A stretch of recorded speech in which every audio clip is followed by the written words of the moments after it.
Ben Kurbanova Halime, Xorazm oblast, Yangarık rayonundan Korukdamdanman.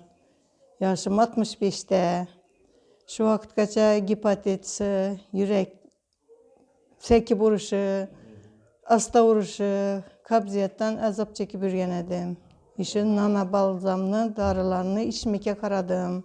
Şundan berin yaxşıman, davleniyem yaxşılandı, yürek vuruşum, seki vuruşları yaxşılandı. Kabziyetim dım yaxşı. Uxum əvvəlgə nisbətən yaxşı.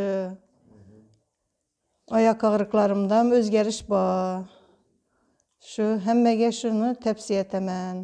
Siz qancha bo'ldi balzamdan ichayotganingizga? 2,5 ay bo'ldi. 2,5 oy bo'ldi. Har kundalik, ya'ni bir mahal ichib yuribsiz. Kunda azanda. Kunda azonda. Oldin qanaqa nimadan qiynalardingiz? O'sha qabziyatdan qiynalardingiz? Qabziyatdan juda qiynalar edim. Yürek iş etib bo'lmaydi, dərü ağrıb qala dedim. Şu ağrıb qalğanlarım yaxşı, ayak kolum cansızlığı yaxşı. Hazırlıkçadım yaxşıman. 80% desem boladı. Juda